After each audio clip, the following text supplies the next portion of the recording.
So DNA structure and functions, what's going to be on your test on Tuesday. So pay attention to this PowerPoint, also tomorrow's as well. You have both of them in a PDF format in your Jupiter grades.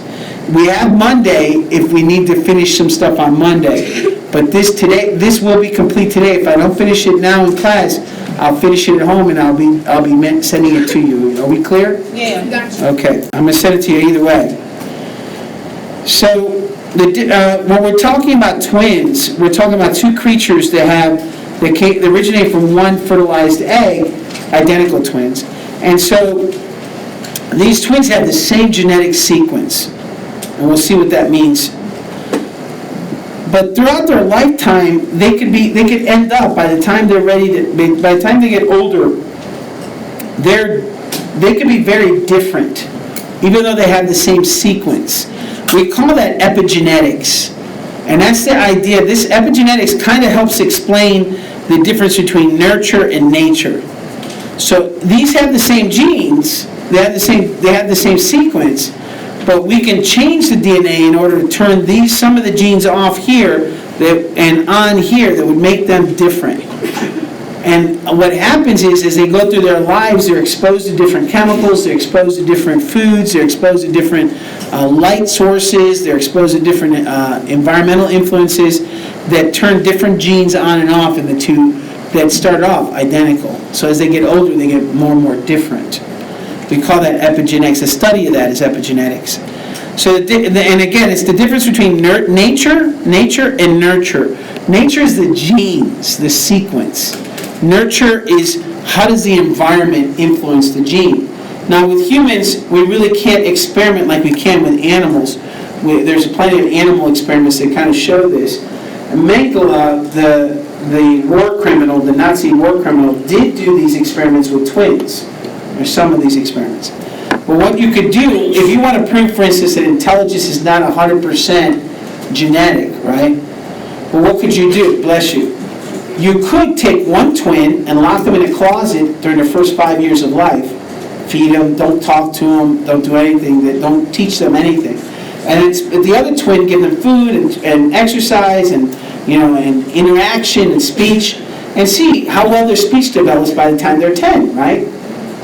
So genetically, if they're both equally intelligent, we should see if environment doesn't have anything to do with influencing how intelligence grows or influences intelligence, if it's all genetic, then the two twins, right, should have equal intelligence when we measure their IQ.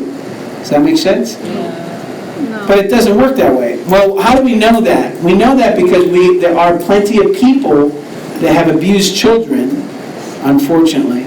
They have locked their kids up in closets for 5 years. As sick as that sounds. And when we look at those babies coming out of the closets, 5-year-old kids, they can't talk. They find it hard to communicate, to learn how to speak. They're cognitively delayed. Does that make sense? Yeah. So their brains have been impacted in a negative way, even though they don't have any genes that should make them that way. So your environment influences who you are, is the point, right? Are we clear with that? We're good with that? Okay.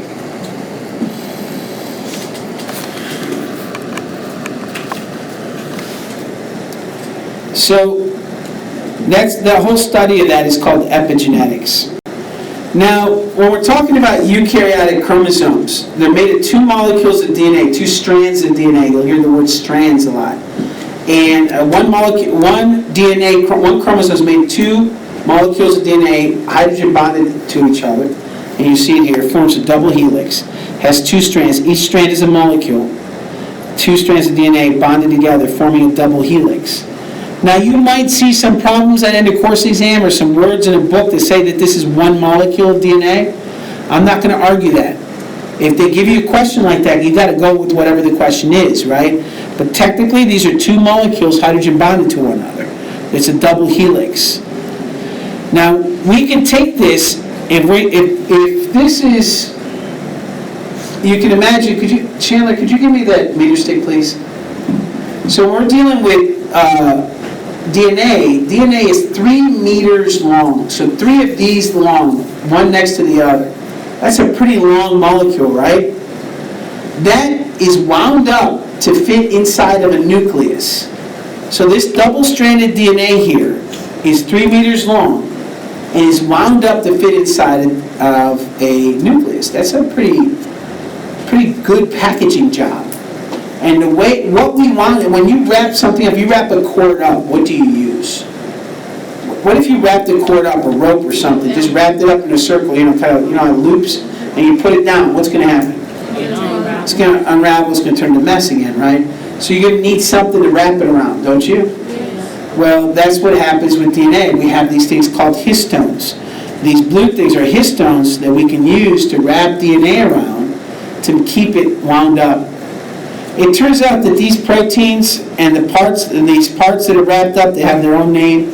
This is one way we can regulate which genes are turned on or off. One way we can turn, so you have ancient genes from our evolution in your DNA. I don't know this, but let's say the tail. I know. I'm going to use an example. It may be wrong, but we're going to go ahead and just use it just as an example to think about it. Let's say you have an ancient gene for a tail. We all have a tailbone, right? Right? You all know that at the end of your spine you have a tailbone? Okay, well you do. Now imagine that you have the gene for a tail. I know you do because people are born with tails. Did you know that? Yes. You can look it up if you don't believe me. So yes, we're born with tails.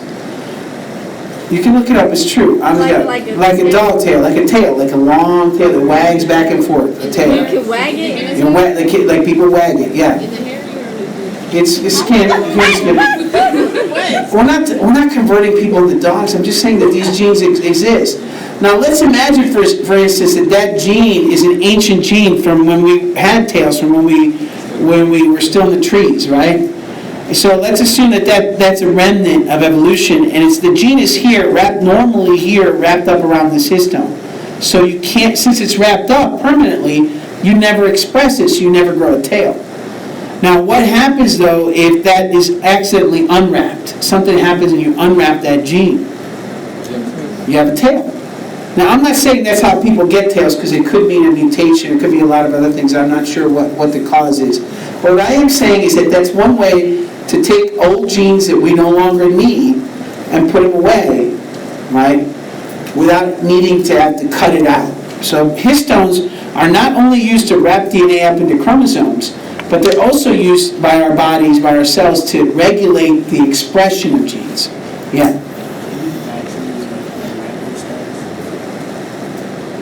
All the time we wrap them up and unwrap them. But which ones we unwrap, how we unwrap them, when we unwrap them, that's how you regulate the genes. So some of these histones, maybe you never unwrap ever. Like I don't know this, again, this is me just saying, let's do a thought experiment, right? We evolved from fish, right? So theoretically, we might have the gene for gills. What if that gene is wrapped around one of these histones permanently, right? So you have the genes for gills, but we don't express it because they're wrapped up. Then once in a while, what happens? It gets untangled and you express it. Now that's not the case, but I'm saying theoretically that's what could happen, right? In this mind experiment. Yeah, question? Okay, so I got a question. Alright, so when you have a baby, you know how the baby inside of you and it don't breathe air yet? Okay, so if you have a baby and it's born into water, what if it stays in water for its whole life? Can it still live? It would die. No, the only reason your baby does not breathe water in the womb. None of us breathe water in the womb. The way you breathe is through your umbilical cord. Your umbilical cord, your mother breathed for you. So she took in oxygen and got rid of carbon dioxide, and that was in her blood. Then her blood went and contacted your blood at the placenta. And then the placenta is one umbilical cord goes into mom, right? The other side of the umbilical cord goes into the baby. At where? At your belly button. So you were breathing and exchanging gases and waste through your placenta. Your mother peed for you. Your mother breathed out for you. Your mother breathed in for you for 9 months. So you were like a diver in the ocean with a big, you ever seen one of those divers with a big tube? That's what you were like. You weren't breathing the liquid in the water. So when babies are born in the water, they're not breathing. They have to be pulled out of the water. The only reason they're born in the water is because they're kind of weightless in the womb, and people like to have them weightless in the water. I don't like that personally, but that's just my personal feelings. Why don't you like it? I keep having nightmares of baby would drown. So you have to get the baby out, and then you have to get it out of the water. You have to scoop out a plug that you have when you were a baby. You have this little piece of tissue in there. You scoop it out so that the baby can use the tubes. It's in there so that you don't have any amniotic fluid going into your lungs, you know? So then the baby has to go and start to breathe. In the old days, back in the 20s and 30s and 40s and 50s, they would hold the baby up by the back of their legs and slap the baby to make it cry, so that the baby, wouldn't slap it hard, just relax. They'd slap it on the butt to make it cry, so that they could get the air in the lungs and start. That's what they thought they needed to do. Today, I don't think they do that anymore. Yeah, they don't have to. They figured, hey, wait a minute, we don't have to slap this kid. I think it'll breathe on its own. Yeah, they're pretty much. That's their first cry. Their first cry is their first breath, right? So that's the first time they take air into their. And when people tell you that my baby pooped in my belly and my baby pooped, that's not. It's not accurate, because you never ate. You didn't eat anything. It might be coagulated blood or a placental mass or something. I don't know what, but it was not poop per se. Why do they cry? It might be stuff that was in your intestines, but see, poop is bacteria. You are born without any bacteria. If there's bacteria in your womb, you're dead, right? Because the bacteria will eat you in the womb. So there's no bacteria in the womb. It's perfectly sterile. So when you're born, that's one of the reasons babies go around licking everything, is to collect bacteria for their guts so that the digestive system can work well. We're getting distracted, and I'm not getting to the DNA stuff. Yeah? Is there any medical way to We have a lot of techniques. In fact, there's ways of supercoiling the DNA to deliver genes. One way that they thought of delivering genes to the genome, like let's say you have cystic fibrosis, and we want to give you the good gene and get rid of the bad gene. We can one way they thought of doing it is supercoiling the DNA around synthetically made histones, and that means you have a really, really dense little ball of DNA, and then aerosol it like a spray, and so you, like someone with asthma, and you go, and you inhale it, and then the DNA goes right in the nucleus, and then unravels, and then takes over the DNA that's in there, the gene that's in there. So it does that. It didn't work, hasn't worked. They've been trying, but yeah, we can manipulate the histones, manipulate the DNA. We can do so much with the DNA. It's kind of crazy. We have a lot of the biggest problem doctors have is getting the manipulated gene into all 1 trillion cells, right? Or getting the manipulated genes into all billion cells in your lungs or your heart or whatever. So that's the hard part. But we can manipulate DNA all day long. Question? You know how we get 23 chromosomes for each of our parents, right? Wouldn't you they don't have those chromosomes? Well, we'll talk about that in this presentation. It's a good question. Write it down. I'll answer it in a minute. Everybody good? All right. So it's a good question. So just focus. So you get chromosomes, 2 molecules. They're hydrogen bonded together. They're formed from monomers, like we talked about, right? The monomers have a phosphate, the ribose, and nucleic base, the nitrogenous base. And these triangles represent those monomers, and the monomers, the letter codes that you've learned already is ATGC, right? So they just keep going on for one DNA, one chromosome will have 1 billion nucleotides, right? It's kind of crazy how many nucleotides, all in one molecule, all bonded, covalently bonded together. A chromosome, notice I'm underlining some, chromosome, is this DNA molecule wrapped up. DNA molecule wrapped up. It's a one structure, one double helix. There's 2 molecules, right? All wound up around histones, just like this. That's a chromosome when it's wrapped up. If the DNA is unwrapped, it's chromatin. Chromatin. I personally don't like the fact that the 2 are so close together. When it's unwrapped, it's chromatin. When it's wrapped up into one observable structure around histones, we call them chromosomes.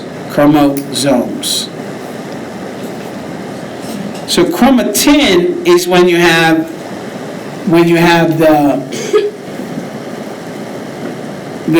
DNA all unwrapped. Are we good with that? Yes, question. Chromatin, was it with an A or All right, so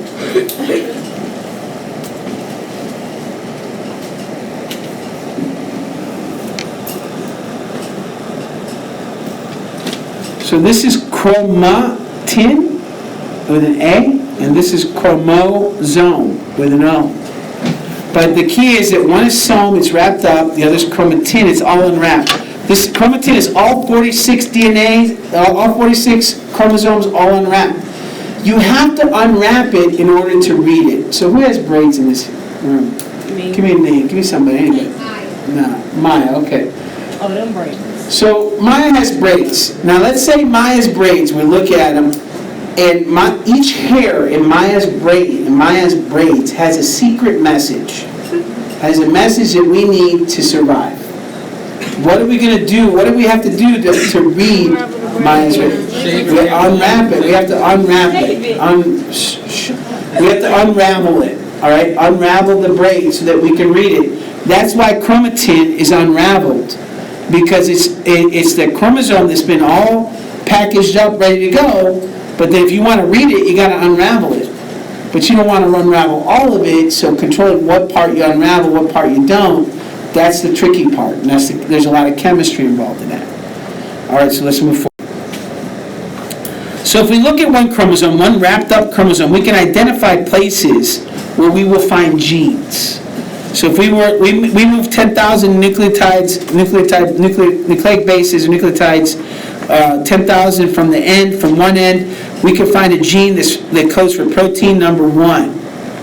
This is all made up, right? This is just an example. Oh, okay. So protein number 1. And it could be hundreds of proteins, thousands of genes on one chromosome. So this is chromosome number 1. This is chromosome number 1. How many copies of chromosome number 1 do you have?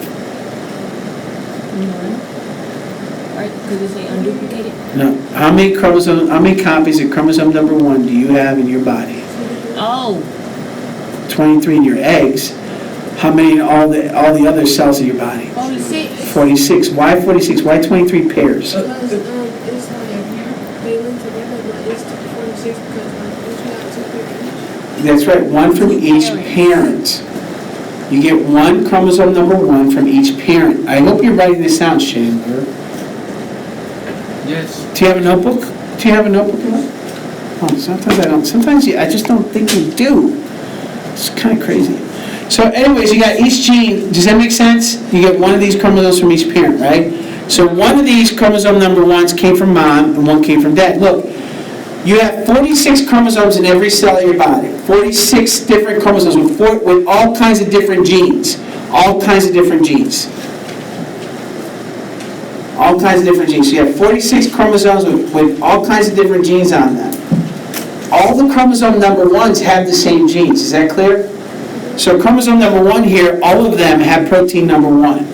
They all code, this will code for protein 2, 3, 4, 5, 6, 7, etc. Those are the same positions, the same genes in every chromosome number 1. In your chromosome number 1, you're going to have this again, this is a thought experiment, right? This is made up. Do you understand that? Yeah. So chromosome number 1, you have the gene for protein number 1. In my chromosome number 1, I have gene for protein number 1. Same for everybody in the room. So we can identify where those genes are by what chromosome they're on. Is that clear? But you have 2 copies of that gene, one from your mom and one from your dad. Are we clear? Wait, 1 copy of what? 1 copy of the chromosome from mom and 1 copy from dad. Are we clear? Yes. So right now we're looking at mom's copy. Do you see that? There's another one in the cell in the nucleus. And remember, this is a very important point. All the DNA in the cell, except for the mitochondrial DNA, all the DNA in the cell is in the nucleus. It never leaves the nucleus. It never leaves the nucleus. The DNA in the cell never leaves the nucleus. Yeah. The way like we look at stuff, we got people like do it in That's a great question. We'll see it in the next slide. Okay. So, what's key that you have to understand right now before I can go on with this conversation is that you have a chromosome. There are specific genes on it. Those genes, if it's that number chromosome, those genes are always on that chromosome, unless something mutated or changed or happened, right? So in every species, the chromosome number tells you what genes are on that chromosome. This is the mom's copy. Dad's copy will also have the genes in the same position. Are we all clear? Okay, so they're going to copy it. We're going to copy it because we're going to make a different cell. We're going to make a copy of the cell. If we're going to make a copy of the cell, we want the cell to be identical to the cell before it, right? We don't want to change the DNA. You don't want to have 1 trillion cells and this cell has 50 copies of number 1 or 46 copies of number 1. This other cell has 46 copies of number 2. That doesn't work, right? Because you need all the genes that you have. You need all your genes. You need all your genes. So if you're going to copy it, you're going to take this one gene, this one chromosome, and you're going to make copies. And this is how it happens. When you replicate the DNA, you make one copy here and one copy here. They're connected by a what? Centromere. Centromere. Now, this is not the same as a centrosome. So there's 3 C words we're going to learn very soon, especially when we get into mitosis. And you have to make sure you differentiate between them. So centromere is not the same as centrosome. Centromere is a little protein molecule that holds these two together. Are we clear? So centromere is something that holds these two chromosomes. We call them now, they're copies. They're both copies of chromosome number 1. Are we clear? But we don't call them chromosomes anymore. Each individual strand, what do we call each individual? We call them a chromatid. You see the danger? Do you see how you can easily mess this up? You see, this is a chromatid. That's one chromosome. This is still chromosome number 1. The whole thing is chromosome number 1. But each copy of chromosome number 1 is called a what? Chromatid. T-I-D. Chroma, T-I-D. They're both chromosome number 1, but while they're connected, as long as they're connected, we call them chromatids. As soon as we separate them, we call them chromosomes again. That's so we don't get confused. Right? Because remember, this is happening twice. So you're going to have 2 of these doublets, right? Mm-hmm. All right, so sister chromatid. A sister chromatid is attached by a centromere. They're both the same DNA. They're both copies. Remember, when chromatids separate, they become chromosomes, right? All right, so this is the protein. This protein number 1 gives you eye color. It gives you eye color. Did I tell you what color? No, I didn't. This protein determines eye color. I'm making this up, so don't forget that. So if you have protein number 1 that gives you eye color, how do you know what color you have? How do you have blue, green, brown? If they're all the same DNA, what? Right, but how do you? I just told you we all have the same gene. I like your thinking. You turn them off and on. That's part of it. But the answer is there's different versions of the gene. You have the clean version of a song and the dirty version of a song, right? So you have different versions of the genes. We call those what? Alleles. And that's the stuff that you guys already learned about in middle school, at least a lot of you, that big A, little a stuff. That big A, little a is just different versions of the same gene. So if you have the big A version, it gives you the dominant, right? So brown eyes. And if you have 2 little a's, and that's what I was talking about, right? You get to it. 2 little a's would be recessive, and you don't see it unless you see 2 copies of it. Right, this is Punnett squares, and we're going to get to that, and it's going to get more complicated. We're going to do dihybrid crosses, okay? And we have to do all kinds of fancy math, and you're not going to like it. I like it. I love it. But a lot of kids, they're like, ugh. But actually, once you get into it, a lot of kids really like it, because it's kind of fun. So all right, so anyways. All right, so sister chromatids, we call these sister chromatids. Whether it's Papa's chromosome or Mama's, they're both sister chromosomes. They're just copies of the same chromosome. All right, so let's take a look at what happens. This is kind of a quick drawing of it. Here's chromosome number 1. You got one chromosome number 1 from Mom. right? That's female, right? That's symbol for female. You have one chromosome number 1 from dad. We all okay with that so far?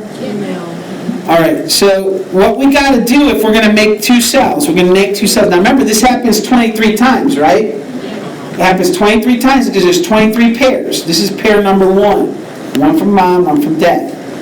So we're going to take this chromosome number 1 and we're going to copy it, replicate it, right?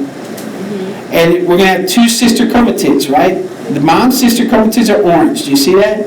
And there's the center of what? Mirror, center of mirror, that's right. And so this was a chromosome, one single chromosome. What do we have now over here? 2 sister chromatids. But notice that they're both the same sequence, they're both number 1s. These 2 together are called what? Chromosome. So here chromosome was just 1 packed. Here there's a 2 sister packed together connected by a centromere. We still call it chromosome. So this is kind of tricky if you don't get that, right? Because it's hard to understand if you're reading a book or you're watching a video or you're listening to class and you don't understand this vocabulary. So make sure you get that vocabulary straight. Make the index cards, make whatever you need to do to get it straight in your head. So you do the same thing with dad's, and you see that he has 2 copies. So now you have 4 copies of chromosome number 1. 2 copies from dad's and 2 copies of mom's. But now the trick is, and we'll go through this in mitosis because it's really super cool things that the cell does. Really super cool. It's amazing. It's a miracle. Although I don't like using the word miracle because it's science. But it's amazing. It's miraculous. It's amazing how these things separate and how smooth it goes. It's exciting when you see it happen. What happens is that the cell then, this is one cell, right? This is all one nucleus. You agree? Then as you're doing mitosis, you start to separate them. One of mom's chromosomes comes into this cell, and one of mom's chromosomes go into this cell.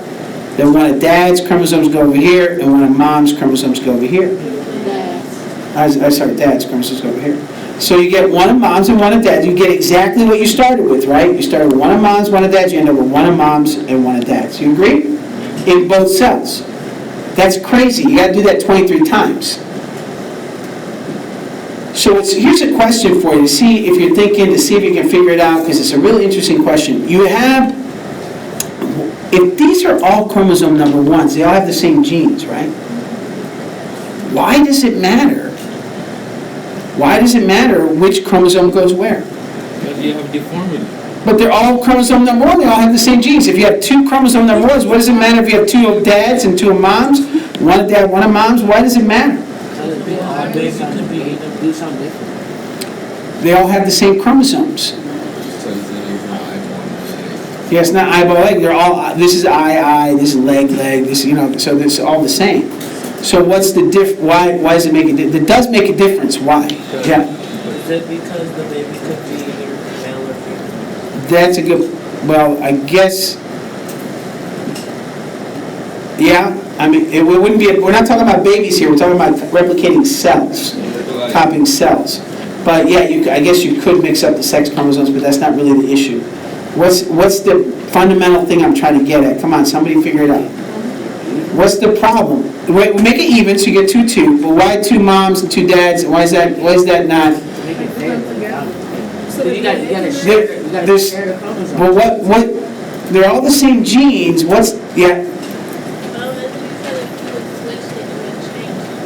Right, it will. What will it change? What's different? The eye color. Why? Eye color is right. That's a good example. But what do we call that? It's the same gene for eye color. What? They have different alleles. They have different alleles. So let's take a look at what that means. So if you have chromosome number 1, this is chromosome number 1, okay? And on this position is for eye color. So it doesn't matter if you got mom or dad's, it doesn't matter. Because you have the eye color right there. You're going to have the gene for eye color. The difference is the sequence. Mom might have, and in this case here, let's say this is mom's here, right? This is the one that came from mom's. But dad's then is down here. This is dad's. So chromosome number 1 from mom, all right, gave you this sequence. ATGC, ATCC, GG, TATT. This is made up, okay? And it goes on. It could be long, much longer, probably is. Then Dad gave you the same place, right? Same gene. Dad gave you ATGC, ATGGCC, TATT. The only difference is this section right here, isn't it?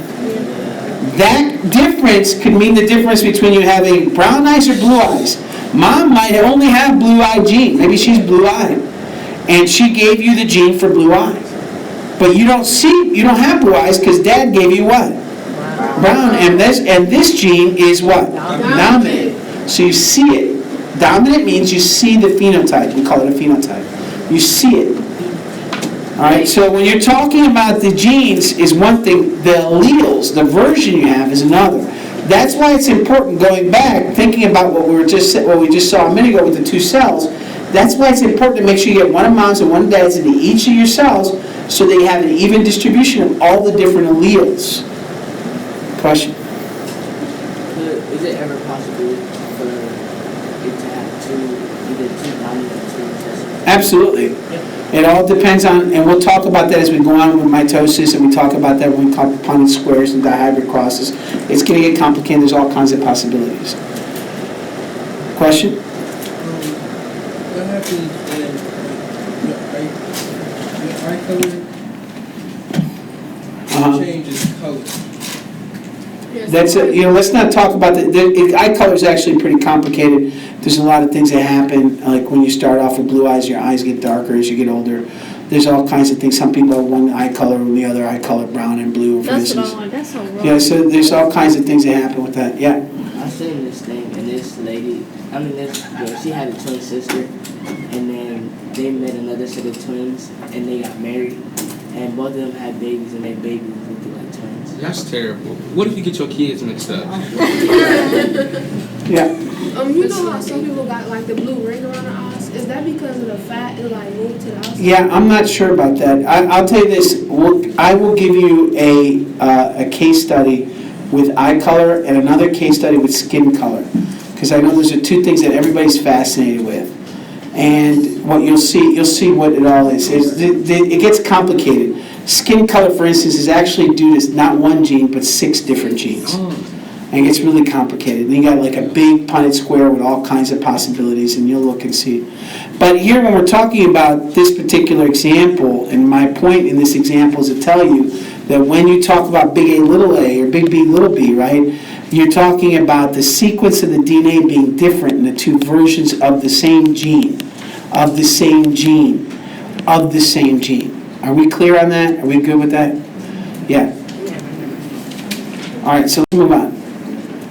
So proteins organize the DNA structurally. We talked about that. We call those things histones.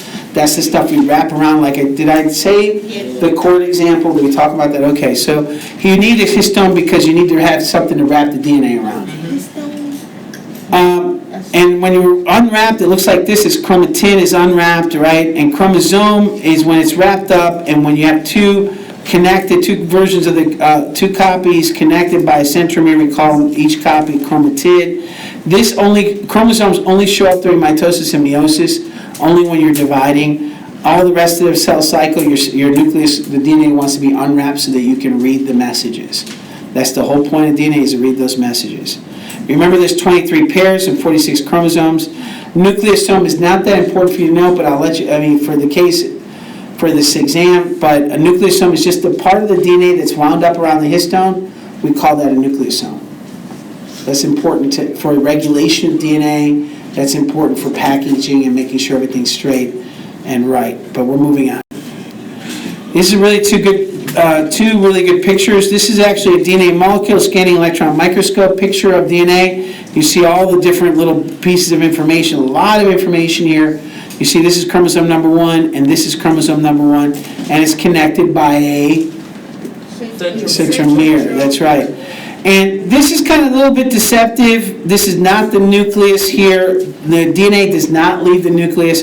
But if we took one of the DNA molecules and we moved them over here and we opened it up and unwrapped it, this is what it would look like. So you see how long and tangled everything is when you're looking at chromatin, because there's a lot of DNA in here.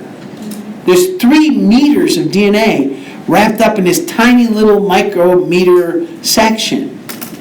That's intense. And so, the way we do is we wrap it around these purple things we call histones. This would be a nucleosome, right? The area of the DNA that's wrapped around the histone.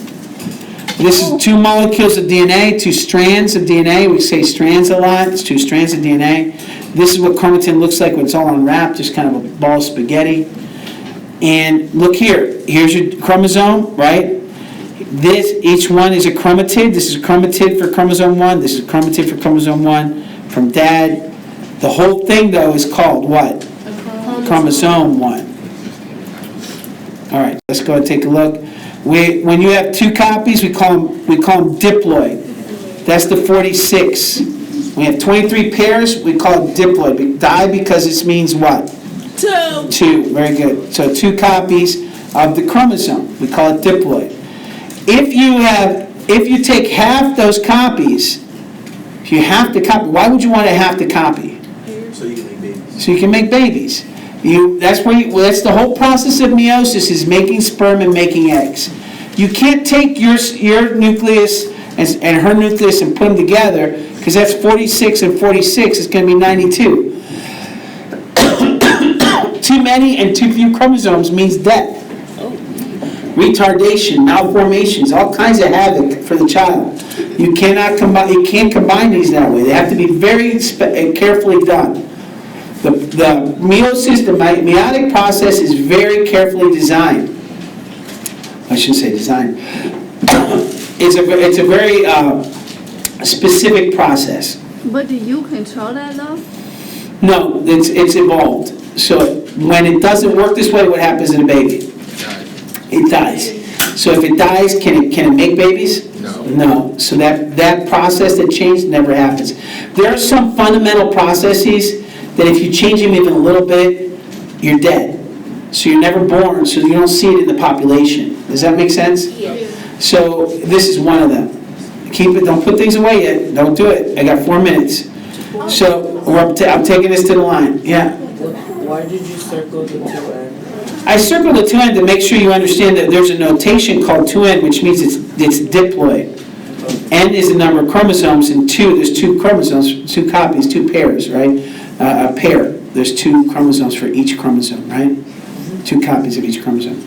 But in the haploid cell, why do we say haploid instead of diploid? Diploid means 2. Haploid means what? 1. Half. Right, so haploid means half. So what's half of 2N?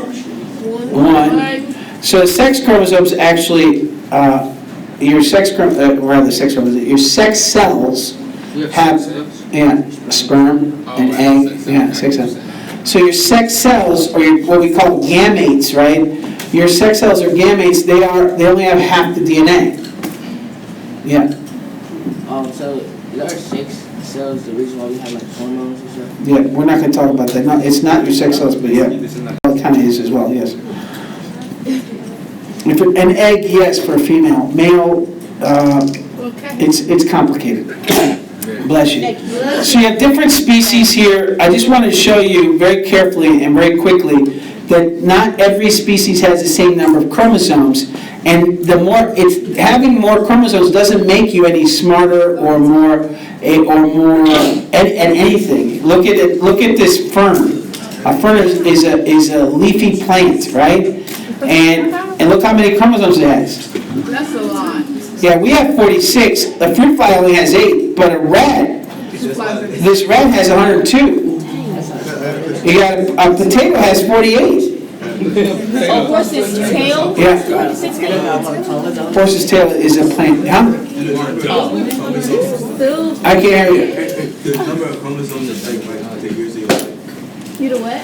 No, the length of the chromosome, the length of the ends, what we call the telomeres, we know has a direct relationship to how many different copies you can make before your cells start to die and get old and die, right? So do we make more? Yes, we're trying to. There are many labs around the world trying to improve that. In fact, there's a couple labs that said they have done it, so we'll see. Autosomes, I'm not done. I'm giving you more vocabulary words. I still got a couple of minutes. Please focus. No, not yet. Autosomes Autosomes are just chromosomes that are not sex chromosomes. So they're not the X and not the Y. All the other chromosomes are autosomes. You need to know that. You need to know that the sex chromosomes for a female are XX. You need to know that the sex chromosomes for a male are XY. You need to know that. The sex chromosomes, well, there's pairs, and the different sexes have different kinds of chromosomes. So a male has XY, a female has XX. Yeah. Is that what's causes us, like, does that tell us either if we're going to have a boy or a girl if we have kids? No. You take your, let's go ahead and do this. We'll do it with the X. I wish I would have done it with the Y, but let's go ahead and take a look. You take these two X's and you divide them once, and you get an X in each, right? And you divide them again, you get one chromosome in each. So that's how we get 23 singles. This is what you do with your sperm. This is what you do with your eggs. You take one cell, you make them into 4 halves. And that we'll do when we do meiosis, and unfortunately the rest of this is going to have to finish, you're going to have to finish at home. If that get messed up, don't you come You go back to that slide. You All right, so when we're talking about karyotyping, we're talking about looking at your chromosomes. And as we've discussed before, there's a number of chromosome abnormalities that can cause disease, right? We've said Down syndrome is called trisomy 21, right? Fragile X syndrome could lead to breaking of the X chromosome, which leads to other kinds of issues. There's Klinefelter syndrome. There's a lot of genetic diseases that are due to the chromosome either having too many,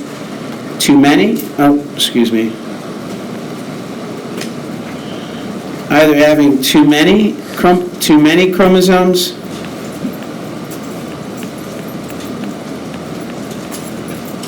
or too few, right? So this can lead to some serious genetic issues because you're missing, in the too few, you're missing chromosomes, missing genes. So maybe you're missing the gene for your nose or your head, so you're never born, right? So that's a problem. Or in too many, you have too much. So with too many chromosomes, you have too many genes,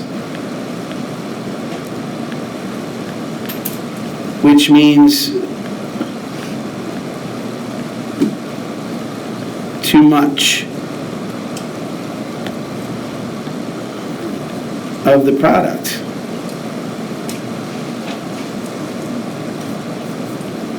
What does too much of the product mean? That means it means that you have, you reproduce too many veins, too many arteries, too much hemoglobin, too much melanin, too much whatever, and it chokes the life out of you, right? It stops you from working.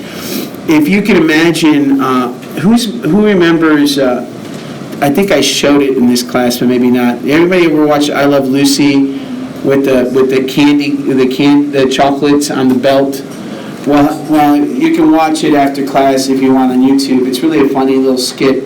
Say I Love Lucy Chocolate Factory, and it's famous. It's very famous. And what you'll see that the candy is coming out at a slow pace, and she can wrap them up real easy. Everything's working. That's your normal amount of genes, right? But when that conveyor belt in that comedy skit starts really going really super fast, then Lucy and her friend can't handle it, and Ethel and Lucy it creates a mess, and the whole machine stops. Well, that's what happens when you have too many of these genes, right? What particular disease is it? It depends on which gene you have too much of. So that's too many, all right? So in any case, karyotyping helps us diagnose that, helps us look at how many chromosomes you have, and is a chromosome whole. Now, if a chromosome breaks, that means you could break a gene, right? So that's no good. All right, so chromosomes are arranged in size. So what we do is we take a picture of the chromosomes, then using Photoshop, we move them around and put the similar chromosomes together, and then so here they are. This is what they look like. Here's what they look like, okay? And when you just take a cell and smear it, stain it, smear it, and fix it. Then you take a picture of it, and there it is, a picture of it. Then you use something like Photoshop and arrange them in a particular order. Do you see that? Do you see what I'm saying? Does everybody understand? So, yes or no, guys? Okay, so when we're looking at this, we're looking at this chromosome was in this mass, and we looked at it, we looked at the banding patterns. You see the banding patterns? The banding patterns are not genes. These are not genes. They're just regions of the chromosome that are stained by a dye. And so when you align them, if this one is the same as this, then they should have a similar banding pattern. Does that make sense to you? Yes? No? Yeah. There's going to be a lot of this staining stuff in biology. So you match the staining patterns, and you can match the length and the shape, and you can see that these are how we get the chromosomes. And when we check the sequences, we find that their sequences are the same as well. So these are what someone yesterday was trying to say, homologs, right? So these chromosomes are the same. There's a chromosome number 1, and this is chromosome number 1. And then when they make copies, those are homologs, right? We talked about that, right? But these are each chromosome number 1. Exact copies. One came from one. One came from mom. So one came from mom, and one came from dad. That's it. Every one of you have 23. This is your 23rd, all right? 23. Now, you might say, wait a minute, 23, every other one has 2 copies. Well, here's 22, has 2 copies. Here's copy 1, here's copy 2. Well, so does this one, copy 1 and copy 2, right? Now, if it were male, what would it have? A little tiny thing looks like this. It'd have a Y, an X and a Y. If it has 3, X, X, Y, that's a particular issue, right? There's too many chromosomes. Yeah. So when you have cleft lip, does that mean that you have 2 chromosomes? No, I wouldn't go as that far. Cleft lip can be caused by a lot of stuff. I'm not sure what exactly it's caused by, but you can't. Now here's an issue that you guys have repeatedly, and I mean you guys, I mean teenagers, because you're coming out of middle school and you have this vision from Hollywood of what a disease is, right? Well, it turns out that disease has a number of possible. And please write this down so you get it. Even if I didn't test it, you should know it. Disease has a number of different sources. Obviously, first is genetic, that a lot of people like to think of. But genetic could be due to a gene malfunction, right? Due to genes. Genetic could be due to chromosomes. All right? So you can inherit this. This can be inherited.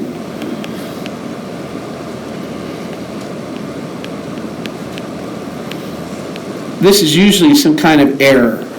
There's some kind of error during mitosis that causes a chromosomal malfunction.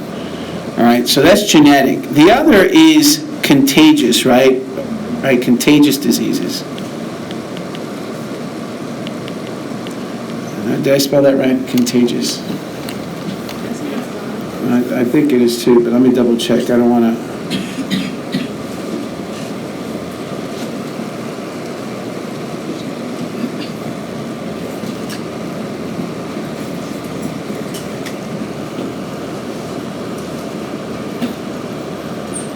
Yep, that's right. All right. All right. So contagious diseases. There's 2 types. Actually 3. Right. The first is viral. The second is bacterial. And the third is fungal. Right. So those are all issues. And there's actually another source, which is a parasite of some kind. But we'll talk about this first. So viral is obviously due to a virus, right? The only help that we have for viral infections is interferon, which helps your body fight off the disease. Your own immune system.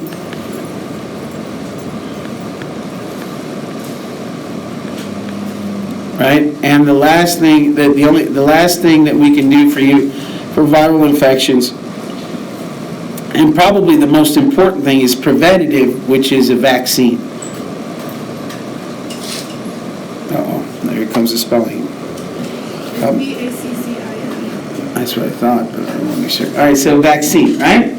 So those are 3 things we can do for viral infection. Antibiotics do not work with these. Okay, you can't use an antibiotic on a viral infection.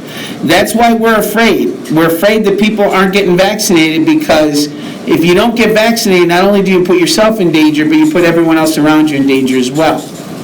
So it's a real issue in today's society, this idea of vaccination. You should get vaccinated for whatever you can get vaccinated for. It'll prevent you from getting sick. Could it make you sick? Yes. A very, very small percent chance that it can make you very, very ill. So the vaccine is not 100% safe. But the disease is worse. Does that make sense? So as far as a group, as a community, vaccination is the only defense we have against viruses. Understand if the flu, without the flu vaccine, you might get sick from the flu. You might get the flu from the flu vaccine. It's possible you get symptoms of the flu. But whatever happens to you with the symptoms, usually 99.99% of the time, I say 99%, let's say, it's 100 times better than what happens to you if you get the flu. Unfortunately, that some people do have an immune reaction to it, and all kinds of things might happen. But realistically, statistically speaking, very few people get really, really badly ill by the vaccine. Yeah. Can the virus change your genetics? Yes, the virus can change your genes, can actually add to your genome. We think some scientists think that there's a lot of viral DNA in our DNA. In fact, viruses, that's how they work. They incorporate themselves into your DNA. They go into your cells and they change your DNA. Isn't that creepy? So viruses, really a vaccine is one of the few defenses you have. And all a vaccine is doing is helping your immune system. That's what a vaccine does. It introduces the disease to your immune system. Say, hey, white blood cells, this is a bad guy. You see it, kill it. That's all the vaccine's doing. Okay? Yeah.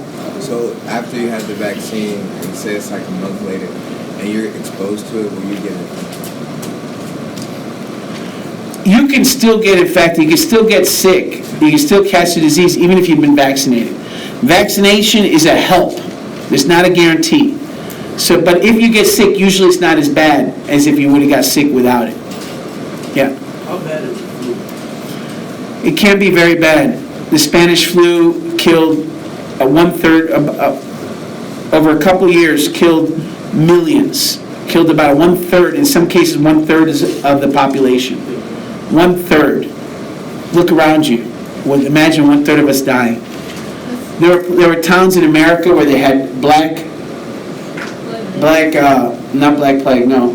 They had black flags on their doors. Throughout, those are all the people that died from the flu. People were walking around with masks. It didn't help. The flu can be very, very bad. Most scientists are very afraid of the flu.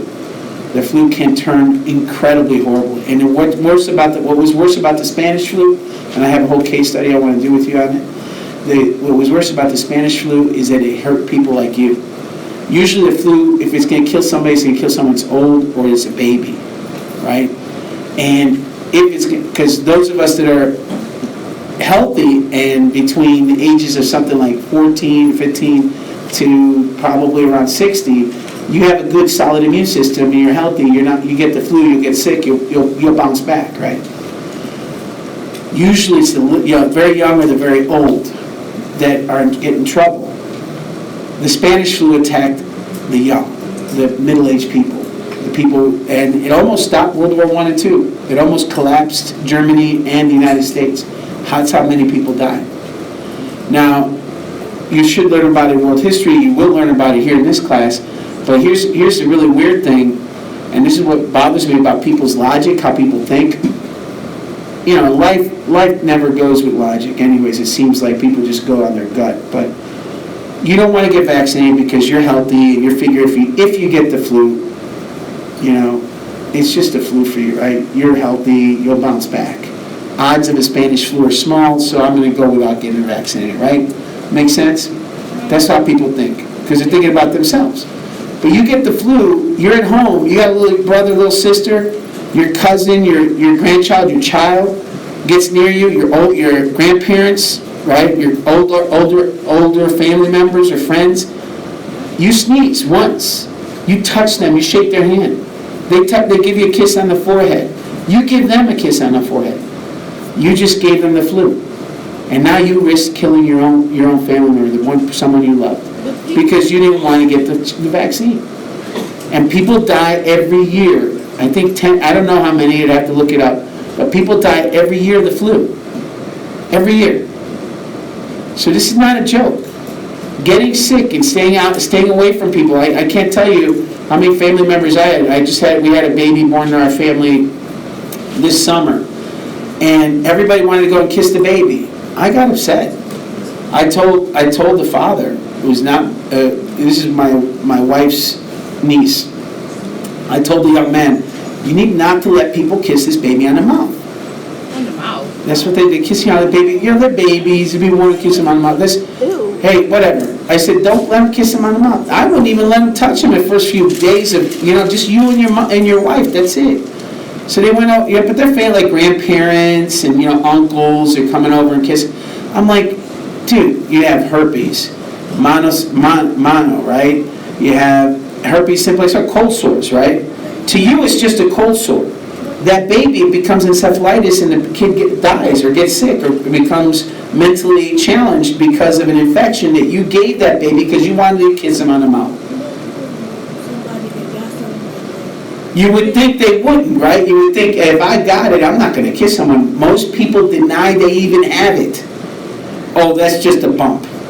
Oh, that's nothing. Or they don't think that it's contagious. They think people blow things out of proportion. Does that make sense? So it's an ignorant viewpoint. I think you and I are on the same page that it's an ignorant viewpoint, but that viewpoint is out there. And so you can't take chances. And I'll tell you a real life situation. My brother-in-law, the little girl's father, right? The little baby's grandfather, wanted to kiss that boy on the lips. And I know he has cold sores. And I'm like, I'm going to say herpes. Yeah, herpes simplex 1. And I'm like, no. And his brother said, you're not going to tell a father not to do that. A grandfather not to kiss his baby. I said, okay. I went to the father and I said, this is what could happen. You need to keep this, you need to stop this from happening. And he stopped it. They got mad at me, but whatever. This is about, you know what, I'm a human being, and I'm not going to let a baby get sick because I'm going to sit by and watch it happen. I don't think so. All right?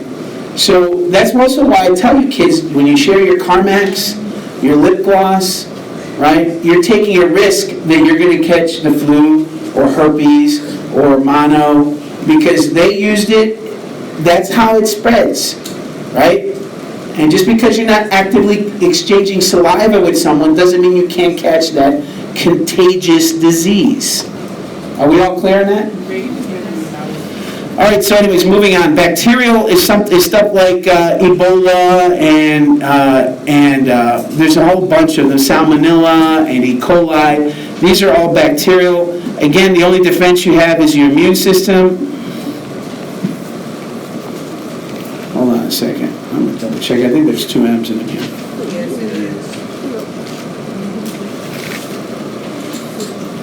Yeah, sorry about that. Sorry about that. All right, so immune system, right? So it's your immune system.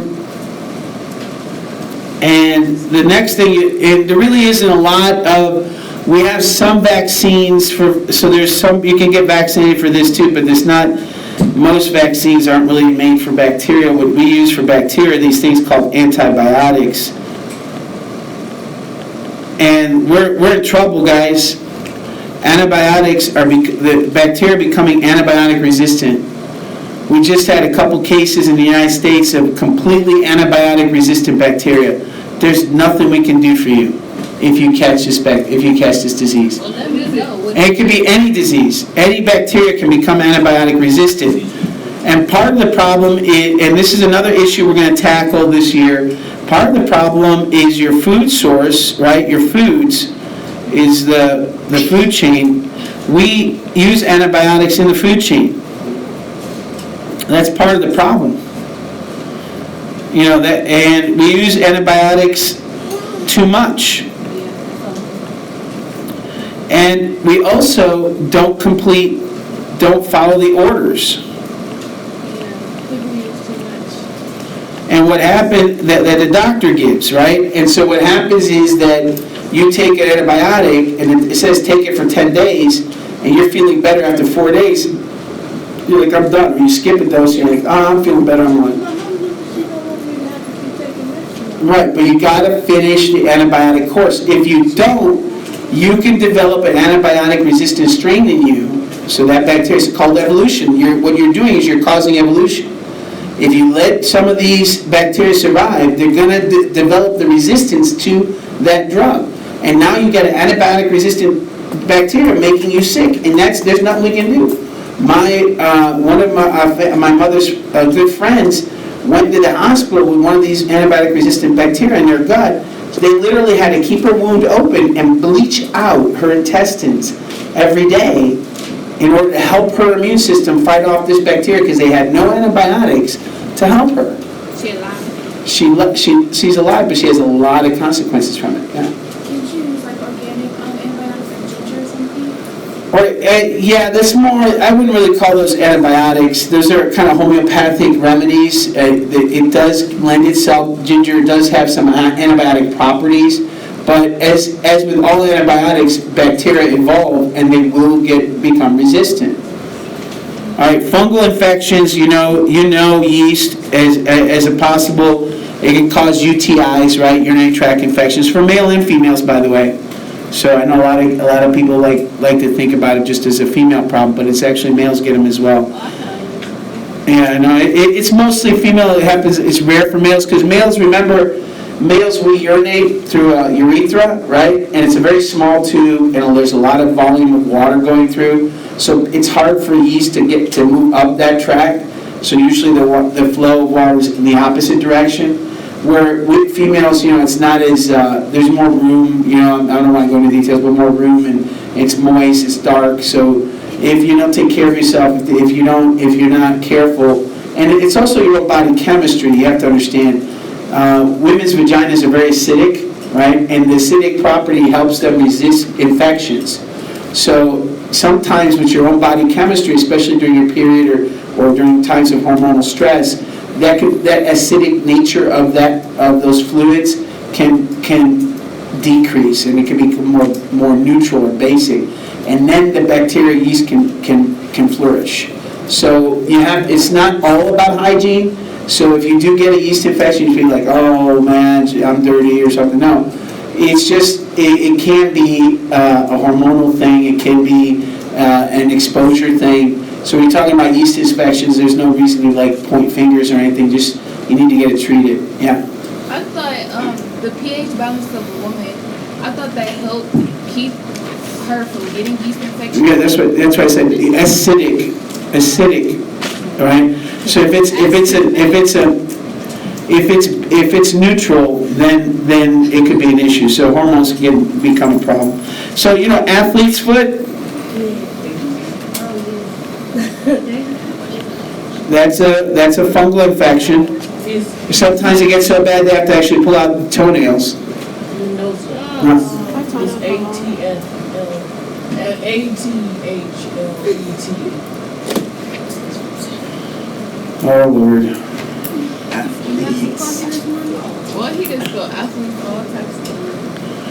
I'm trying to get through this, guys. ATHLETE.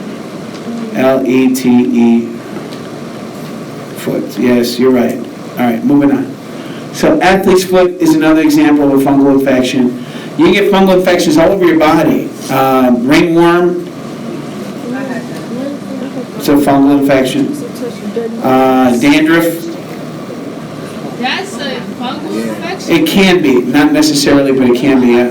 Fungus is all over your body all the time. Fungal spores, you breathe them in. They're part of our environment, guys. They're part of our environment. They can become infectious. Infections just mean they're eating us. They're impacting us.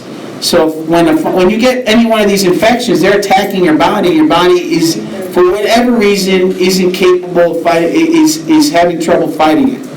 They're constantly coming after you. But it's not like they're saying, I'm going to kill him. What they're trying to do is they're trying to eat. They're trying to survive. And you are sometimes become their food. Not viruses, though. Viruses are, some people argue they're alive. I'm going to say for now, right now, in this class, I'm going to say they're not alive, but there's an argument on whether they're alive or not. Viruses are just DNA or RNA in a protein. And what happens, they don't even replicate themselves. They don't eat you, they don't do anything. You take them into your cells take them in, and your cells make copies of them. In doing so, they kill themselves. So HIV, herpes, those are cells that are pretty much committing suicide by taking in those viruses and making so many copies of them that they don't make copies of their own That's why you genes. can't get rid of them. That's why, because they're just little, you can get rid of them, your body's immune system can attack them. But we need usually, or sometimes you need help, like with vaccines, right? They said you can't. What's the disease that you can't get rid of? Herpes is I one. say HIV. HIV, we have treatments for the symptoms, but we can't. It's hard to get rid of them because the problem with some of these viruses is they mutate all the time. So you vaccinate someone, and that's why we have to get vaccinated every year for the flu, because the flu mutates every year. Yeah, But virus, HIV and herpes, they mutate all the time, even faster than the flu. You just said that that's why we have to get vaccines for flu every year. When we keep taking the vaccines, they just like become super bacteria too. Oh, remember, they're not bacteria. They're vaccine. They're viruses, not bacteria. So even if you have a vaccine, you can still Well, what happens is once you get vaccinated, you're protected, and by protected, I don't mean guaranteed, right? But you're protected for like 5 or 10 years. But the virus changes. Once the virus changes, if it changes enough, even though you're vaccinated for last year's flu, this year's a whole different thing. The flu virus changes every year, so it's a new virus every year. And the virus mixes up with different DNA, like there's swine flu that has DNA of a pig, there's bird flu that has DNA of a bird. Wait, stop. So they attack you, and then you incorporate it, and now your DNA is involved in it too. And so it changes all the time, every year. Yeah.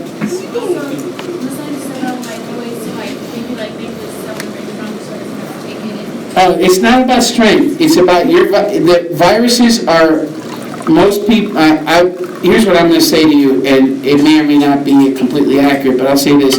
You got to think, the way I think about viruses is they are a cost of doing business. The way we duplicate our DNA, the way our cells work, you produce viruses. Viruses are made, and they get spewed off into the universe. Okay? And we have to deal with the consequences of that. That's it. There's nothing. It's not about the membrane being strong. We have receptors on our cells that take in. We need to be able to take in our own signals. We need to be able to take in materials like food and water and nutrients and sugar, right? These receptors, the viruses take advantage of those receptors. So we are working on some, there's a couple guys that have worked on some really universal viral protectors that are not antibiotics, right? That are not, they're just working a different way. I don't want to get into it. Some interesting biochemistry, but they're still working on that kind of stuff. But it's not because the membrane is weak. Don't think of it that way. It's just that the whole mechanism, the virus takes advantage of it. Okay? Yeah. Would lice be a type of fungal or? That's what I was gonna. That's the other thing I was gonna mention this, and I'm glad you mentioned it. So there's a kind of a fifth one of these kinds of diseases, and one is pests, right? And pests include parasites. I'm about to say parasites. Yeah, like fleas, ticks. Fleas can pass out viruses. Pests they cause problems. Bed bugs, for instance, they'll bite you. They'll suck. They'll give highs on you. But they also carry these others. You see, they carry viruses. They carry bacteria. They carry fungal infections. And rats in themselves are not a bad thing. Rats and mice, except that they eat your food. If you put your food away, they're not going to eat it. So rats and mice, maybe they might eat your wires and cause a fire. That's a problem. You said rats and mice. Rats and mice. Rats are R-A-T-S, and mice. They themselves are not a problem. The problem is that they carry diseases. like mosquitoes? So, and what's crazy is rats and mice, yes, like mosquitoes is another one. So anything can become a pest? Huh? Any animal could become a pest? That's a good question. Pests, and we'll have to talk, I'm gonna ask you, let's talk about that.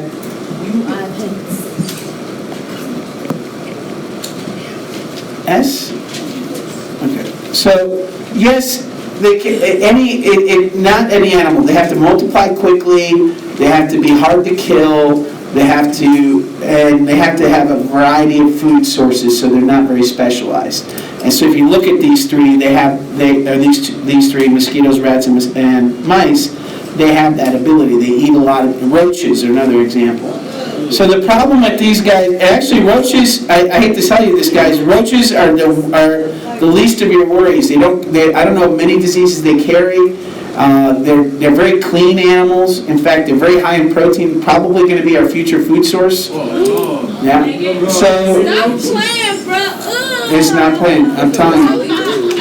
All right, so we're moving on. So pests are a problem because they carry disease, though. World War II.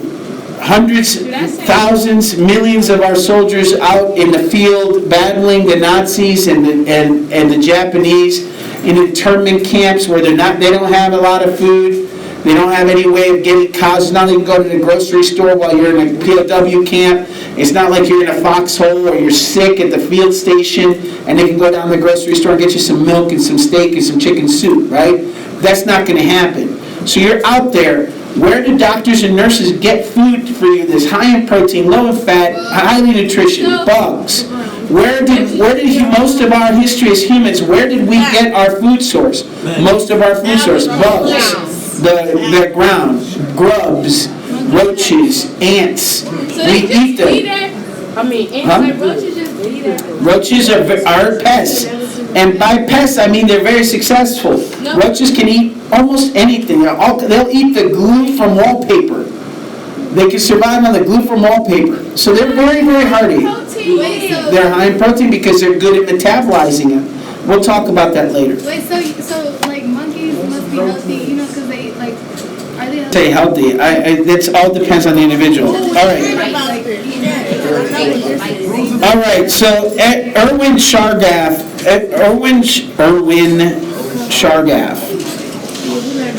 came up with some rules, and what he did, what's interesting about what he did is he discovered the relationship between DNA bases, which means he tested DNA and he found that there were equal amounts. A and T, right? Yeah.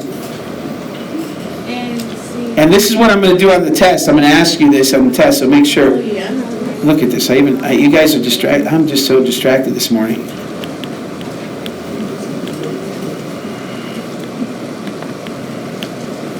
Equal amounts of A and T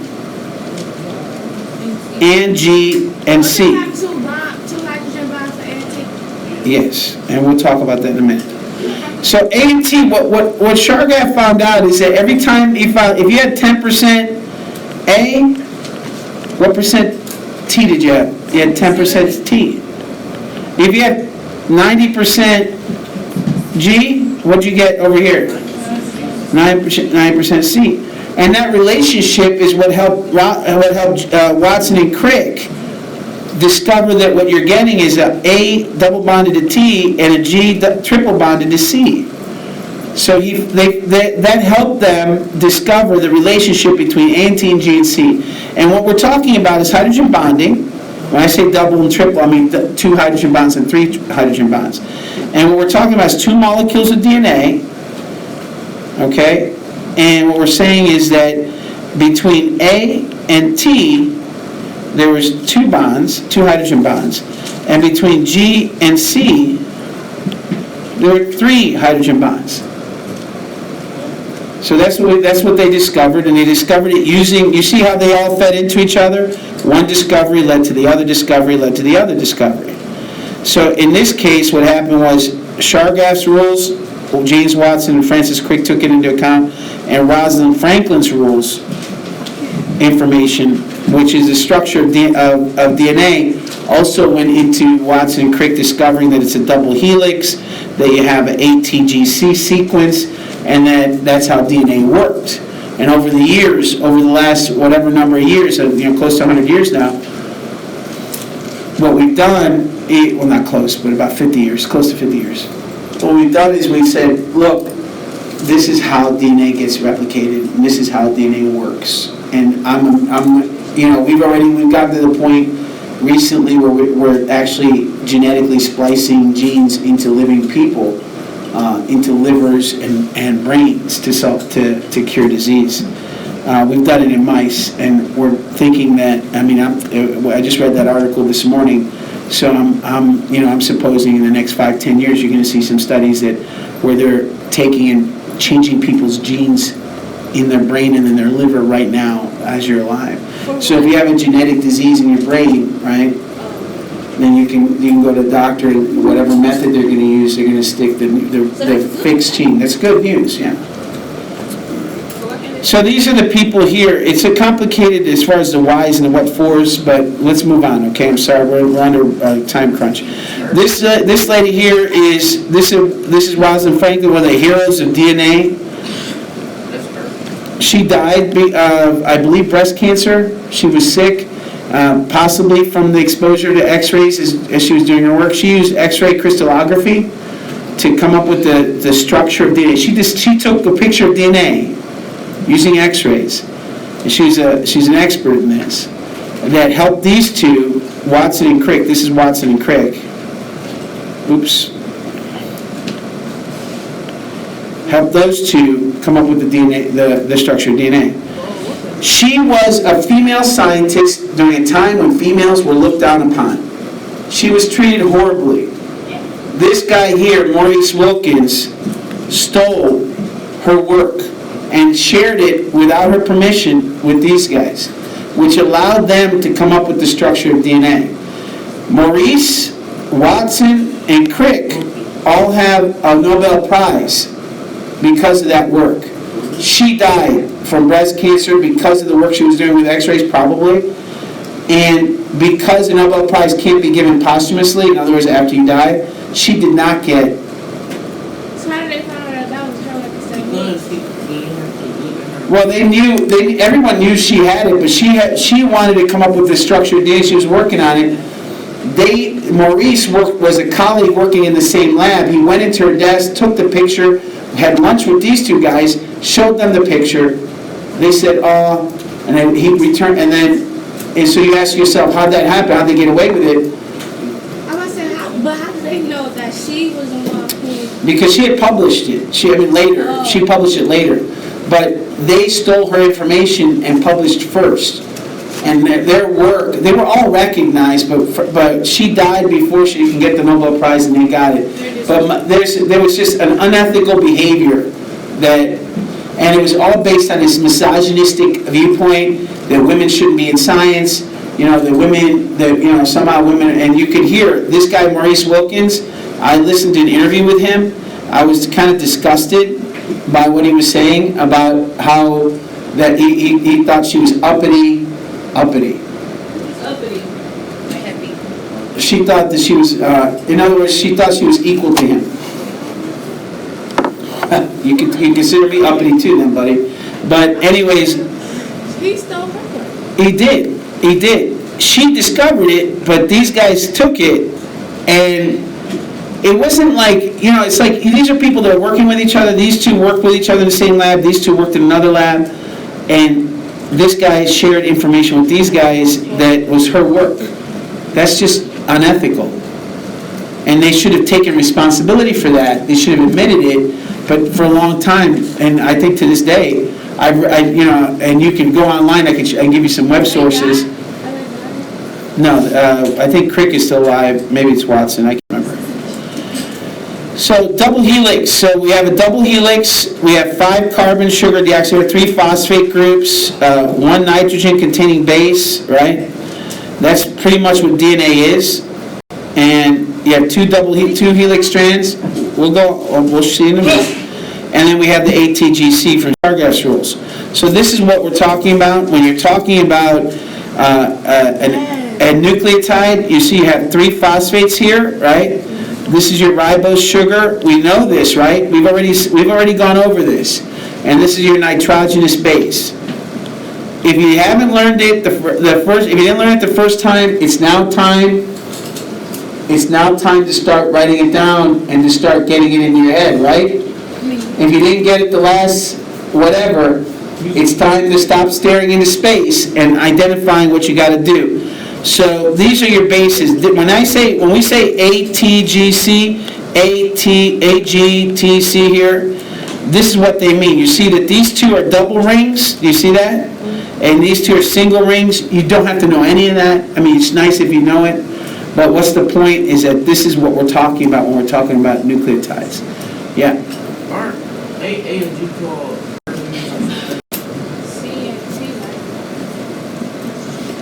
Which one? I don't want you to focus on which ones are purines or pyrimidines. I just need you to know ATGC and that the code makes a protein. It's real simple. I'm not asking you for a lot of detail, right? I'm showing you the detail to give you some context, to give you some background. But what I need you to know is that A goes with T, G goes with C in DNA. And that there's a sequence that we call a gene that determines what happens inside a cell. That's it. That's the level at which you must know by Tuesday. Yeah. But why does adenine and thymine necessarily have to bond together? Like, what makes them 2 so special that they need to? It's a great question. What happens is that you get usually, you see how there's 2 rings and 1 ring? It's the geometry of this problem. In order for hydrogen bonding to occur here, in the angle that, these are all covalently bonded, right? In order for these to match up, you have to match up a 2 ring with a single ring, and A and T geometrically, the space that they have, they match up perfectly. Where G and C, they match up and they form the triple hydrogen bond, and they match up perfectly. So it's the geometry of the problem. That's why. It's like you're building this model and you're trying to force it into a specific space. If you try to force it too hard, what's going to happen? It's going to break. And so because it breaks, what you end up getting is only G and C going together, E and T together.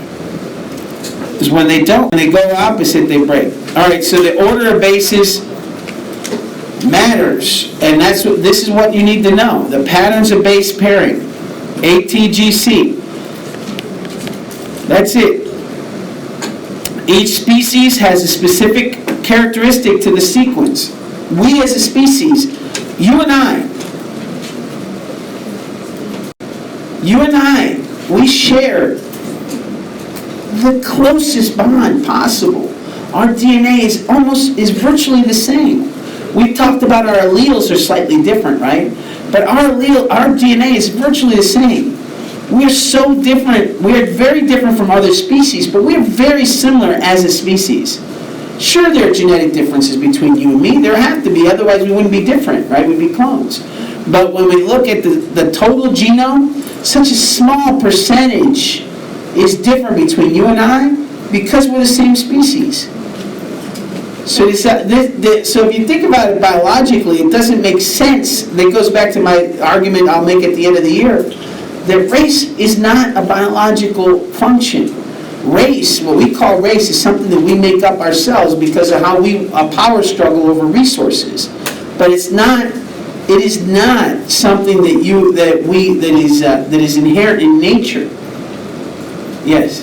So you, by saying that we have basically almost the same sequence, so would that mean that different species have almost the same sequence? Yeah, all species, right, when you talk about species, they have very similar DNA. Just like we do. If you look at a bunch of penguins, right, emperor penguins, you look at their DNA, they're going to be very similar one from the other. You look at humans, very similar. In fact, we share 98% of the DNA, our DNA with chimpanzees. Very, very close to, our DNA is they're our closest relative, chimpanzees. But think about it. They say that African Americans. Don't ever say that to me again. Don't say that out loud. That is a stupid, ridiculous thing that those people need to be, in my opinion, put in jail for terrorizing other human beings. I can't stand when people say things like that, and I think anybody that says any kind of racist comment like that, I think should be put in jail because I think they're emotionally terrorizing people. That's how I feel. That's it. I don't want to hear that nonsense. We are not, no human being is a monkey, no human being is a chimpanzee. What we're saying is we share our DNA, 98% of our DNA with them. So if we share 98% of our DNA with a chimpanzee, how much more do we share with each other? A heck of a lot more. The difference between you and me and any other human on the planet is incredibly small. And it's unfortunate that people can't realize that. Yeah. So is there a species on the planet that, because I know that when we do respiration, we transfer T for U. So is there a species that always has just A and U bonded and doesn't have thymine at all? No. All right, stop putting stuff away. Look, guys, you're going to have to finish this online, okay? And that's all there is to it. I'm going to send it to you. I will finish this, and then you'll finish whatever you didn't get in class. You'll finish it in order to get ready for the test.